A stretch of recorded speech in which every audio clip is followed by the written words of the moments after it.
Hello friends, आपका स्वागत है मेरे यूट्यूब चैनल पे। तो जैसा कि फ्रेंड्स हम प्रैक्टिस सेट कर रहे हैं ज्योग्राफी का बीपीएससी टीआरई 4 के लिए। तो फ्रेंड्स देखेंगे क्वेश्चन ज्योग्राफी का। तो फ्रेंड्स पहला प्रश्न है, आधुनिक भारत के मंदिरों का नाम किसके द्वारा बांधों को दिया गया था? तो फ्रेंड्स ये दिया गया था महात्मा गांधी के द्वारा। अगला प्रश्न, महाद्वीपीय विस्थापन सिद्धांत की पुष्टि हुई है, इनमें से कौन से कथन सत्य है? तो इसमें से कौन सी कथन सत्य है? तो फ्रेंड्स पहला भी कथन सही है और दूसरा भी सही है, तीसरा भी सही है और चौथा भी सही है। तो इसका आंसर हो जाएगा डी, चौथा। अगला प्रश्न, विश्व में धान उत्पादन वाले देशों के समूह अवरोही क्रम में सही है। विश्व में धान उत्पादन वाले देशों के समूह अवरोही क्रम में, अवरोही क्रम मतलब बढ़ते हुए, घटते हुए, जो सबसे ज़्यादा है वो पहले आएगा।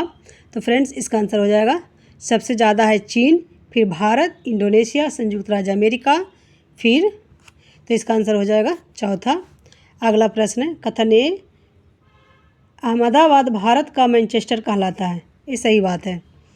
कारण क्या है? अहमदाबाद भारत में सूती वस्त्र उद्योगों का वाणिज्यिक उत्पादक है, निम्न में से उत्पादक है। सही बात है, ये भी सही है और ये भी सही है। तो अब इसका आंसर हो जाएगा ए एवं आर दोनों सही है तथा आर ए की सही व्याख्या कर रही है।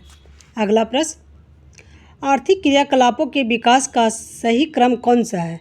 तो इसका आंसर हो जाएगा चौथा, भोजन, संग्रह, कृषि, औद्योगिकरण। अगला प्रश्न, निम्नलिखित नदियों में से कौन बिहार का शोक के रूप में कुख्यात है? तो यह है कोसी नदी। परवाल भेतियों के उत्पत्ति संबंधी सिद्धांतों में कौन सा सही नहीं है? तो फ्रेंड्स इसमें कौन सा सही नहीं है? तो इसका आंसर हो जाएगा दूसरा, डेविस का अपर्दन चक्र सिद्धांत। अगला प्रश्न, पृथ्वी पर दिन रात बराबर नहीं होने का कारण क्या है? तो फ्रेंड्स पृथ्वी पर दिन और रात बराबर नहीं होने का कारण है पृथ्वी का धुरी पर झुका होना। अगला प्रश्न, हिमालय के संसाधन संरक्षण के लिए आवश्यक है, संसाधन संरक्षण के लिए क्या आवश्यक है? तो फ्रेंड्स इसका आंसर हो जाएगा, पहला भी है, दूसरा भी है, तीसरा भी है। इसका आंसर हो जाएगा चौथा, इसका आंसर हो जाएगा चौथा। अगला प्रश्न है, निम्नलिखित हिमालय के किस भाग में हम करेवा निर्माण को पाते हैं? तो फ्रेंड्स ये हो जाएगा, हिमालय के किस भाग में हम करेवा निर्माण को पाते हैं? तो ये हम पाते हैं कश्मीर हिमालय में। अगला प्रश्न, निम्नलिखित में से कौन सा कारक भूमि क्षरण की मुख्य श्रेणी में पंजाब में है? तो फ्रेंड्स ये है अधिक सिंचाई। इसका आंसर हो जाएगा दूसरा। अगला प्रश्न है, भूगोल को मानव पारिस्थितिकी विज्ञान के रूप में किसने वर्णित किया था? तो फ्रेंड्स भूगोल को मानव पारिस्थितिकी विज्ञान के रूप में ये है जी कि बैरो ने किया था, बैरो ने वर्णित किया था। अगला प्रश्न है, मुजफ्फरपुर, दरभंगा तथा चंपारण जिलों में कौन सी मिट्टी अधिकांश पाई जाती है? तो फ्रेंड्स ये पाई जाती है नवीन जलोढ़ मिट्टी। अगला प्रश्न है, सामान्यतः इनमें से कौन सा अपसादित चट्टानों में पाया जाता है? तो फ्रेंड्स ये पाया जाता है सिलिका। अगला प्रश्न है, कोरियोलिस बल के विषय में निम्नलिखित में से कौन सा कारक कथन सत्य नहीं है? नहीं ये पूछा है। तो फ्रेंड्स ये नहीं है, इस पे ध्यान दीजिएगा कि मैं भी इसमें कंफ्यूज हो जाती हूँ। तो इसका आंसर हो जाएगा, यह पृथ्वी के आवर्तन का प्रभाव है। ये सही बात है। तथा यह काल्पनिक बल है। ये सही बात है। यह ध्रुवीय क्षेत्र के ऊपर अधिकतम होता है। ये ध्रुवीय क्षेत्र के ऊपर अधिकतम होता है। ये भी सही है। यह प्रत्यक्ष रूप से घर्षण बल से संबंधित है। ये गलत है। तो यही सही है। अगला प्रश्न है, महात्मा गांधी जल शक्ति परियोजना भारत के किस राज्य में है? तो महात्मा गांधी जल शक्ति परियोजना भारत के तमिलनाडु में है।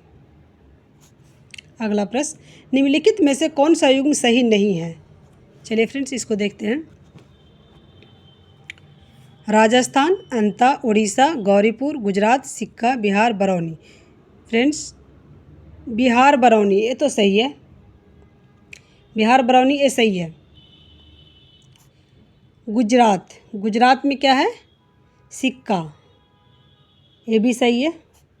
राजस्थान में अंता, ये भी सही है। उड़ीसा में गौरीपुर, फ्रेंड्स ये गलत है, तो यही आंसर हो जाएगा। अगला प्रश्न है, न्यू इंग्लैंड औद्योगिक प्रदेश विश्व का एक प्रमुख प्रदेश है। विश्व का न्यू इंग्लैंड औद्योगिक प्रदेश विश्व का एक प्रमुख देश है।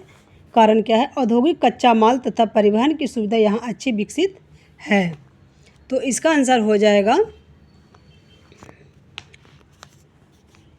ए एवं आर दोनों सही है तथा आर ए की सही व्याख्या कर रहा है। तो इसका आंसर हो जाएगा पहला। डोकलाम पठार डैश के त्रिसंगम स्थल पर स्थित है। तो फ्रेंड्स ये स्थित है भारत, चीन एवं भूटान के सीमा पर। निम्नलिखित कथनों का परीक्षण कीजिए तथा नीचे दिए गए कोड का प्रयोग करके सही उत्तर का चयन कीजिए। चलिए पढ़ते हैं। पहला क्या करा? जैसे ही सूर्योदय होता है तब धरातल ऊष्मा प्राप्त करता है तथा कोहरा ऊपर उठता है। दूसरा है विकिरण शीतलन के कारण आरंभिक उषा काल में कोहरा उत्पन्न होता है। तो फ्रेंड्स पहला गलत है और दूसरा सही है, तो इसका आंसर हो जाएगा दूसरा। अगला प्रश्न, निम्नलिखित में से किस एक को संपन्नता का झरना कहते हैं? निम्नलिखित में से किस एक को संपन्नता का झरना कहते हैं? संपन्नता की झरना, कोयला, खनिज तेल क्षेत्र, प्राकृतिक गैस, सौर ऊर्जा। तो इसका आंसर हो जाएगा खनिज तेल क्षेत्र।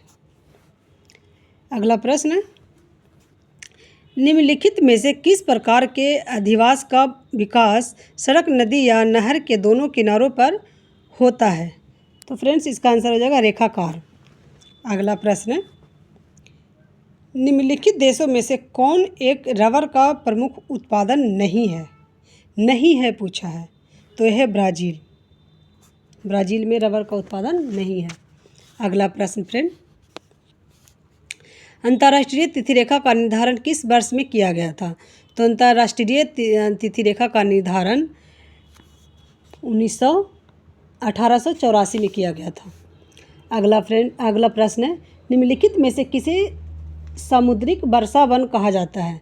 सामुद्रिक वर्षा वन, तो ये कहा जाता है परवाल को। तो फ्रेंड्स अब हम कुछ राजनीतिक शास्त्र का कुछ क्वेश्चन देखते हैं।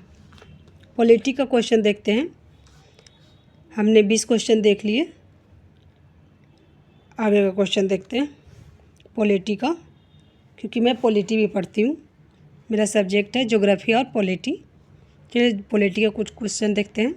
तो पहला प्रश्न है फ्रेंड्स, किसी व्यक्ति को एक ही अपराध के लिए एक बार से अधिक अभियोजित और दंडित नहीं किया जाएगा, यह निम्न में से किस अनुच्छेद में वर्णित है? तो फ्रेंड्स ये है अनुच्छेद 20 में। अगला प्रश्न है, पंचायती राज को वर्तमान संरचना संविधान संशोधन अधिनियम पर आधारित है। तो चलिए फ्रेंड्स इसका आंसर होगा 73वां संशोधन में। अगला प्रश्न, क्षमा आदि की और कुछ मामलों में दंडादेश के निलंबन, परिहार या लघुकरण की राज्यपाल की शक्ति भारतीय संविधान के निम्न दी गई किस अनुच्छेद में वर्णित है? तो फ्रेंड्स ये वर्णित है अनुच्छेद 161 में। अगला प्रश्न, निम्नलिखित कार्याधिकारियों पर विचार कीजिए। चलिए विचार करते हैं। कैबिनेट सचिव, मुख्य निर्वाचन आयुक्त, केंद्रीय कैबिनेट मंत्री, भारत के मुख्य न्यायाधीश। तो कार्याधिकारी कौन कौन से हैं इसमें?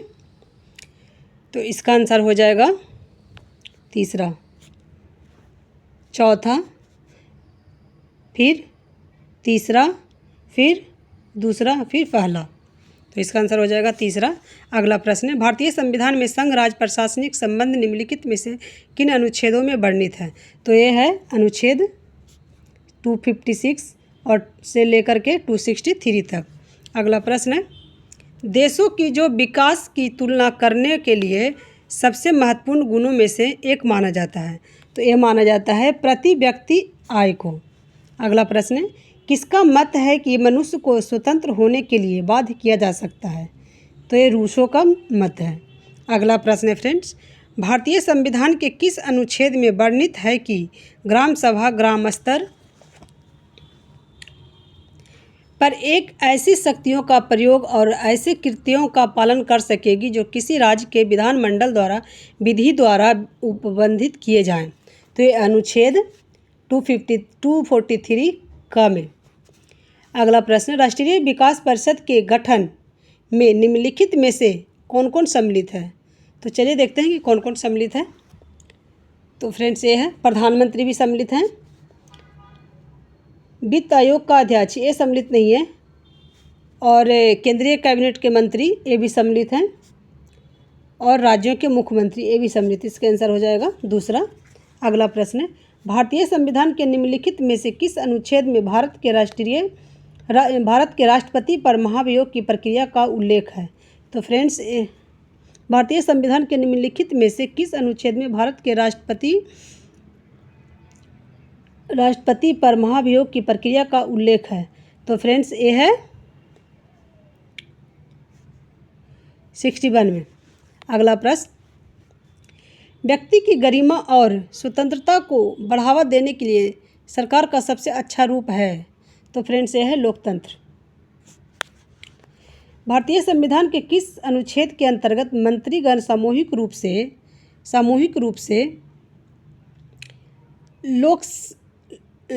से लोक सभी के प्रति उत्तरदायी है? तो फ्रेंड्स ये है अनुच्छेद 75 के। अगला प्रश्न है, अनुच्छेद 352 में भारतीय संविधान के किस संविधान संशोधन अधिनियम के द्वारा आंतरिक अशांति के स्थान पर सशक्त विद्रोह शब्द का प्रयोग किया गया? तो फ्रेंड्स ये किया गया 44वां संशोधन में। अगला प्रश्न, भारत के संविधान की निम्नलिखित में से किस अनुसूची में दल बदल निषेध के संबंधित प्रावधान सन्निहित है? तो फ्रेंड्स दल बदल की जो निषेध है वो 10वीं अनुसूची में है। अगला प्रश्न है, सब कुछ राज्य के भीतर राज्य के बाहर कुछ नहीं और राज्य के विरुद्ध कुछ नहीं, यह कथन इंगित करता है? तो फ्रेंड्स एक कथन इंगित करता है अधिनायकवादी राज्य के लिए।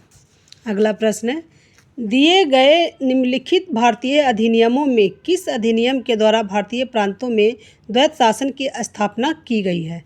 तो ये की गई है 1919 का भारत शासन अधिनियम में।